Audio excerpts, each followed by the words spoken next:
বাচ্চারা আজ Christmas day, আজ পড়াশোনা হবে না, স্যান্টা তোমাদের সবাইকে গিফট দিতে আসবে। কি গিফট? হ্যাঁ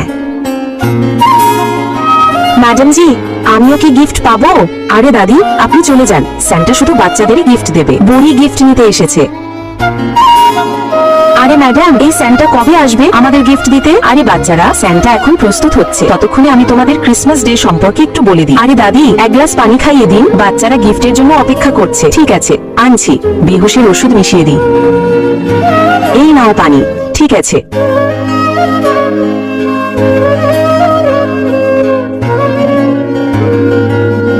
বড় হও, এই কারণেই বাচ্চারা ক্রিসমাস ডে 25শে ডিসেম্বর পালিত হয়। আরে ম্যাডাম জি, এখনো স্যান্টা রেডি হয়নি? কত সময় লাগাবে? হ্যাঁ, কত সময় লাগাবে? বাস বাস। আরে বাচ্চারা হইচই করো না, স্যান্টা এত দেরি করছে, চলো গিয়ে দেখি। হ্যাঁ চলুন। হ্যাঁ, স্যান্টা গিফট। আরে যদি তুমি সৃষ্টিকর্তায় বিশ্বাস করো তাহলে চ্যানেলটিকে সাবস্ক্রাইব ও লাইক করো।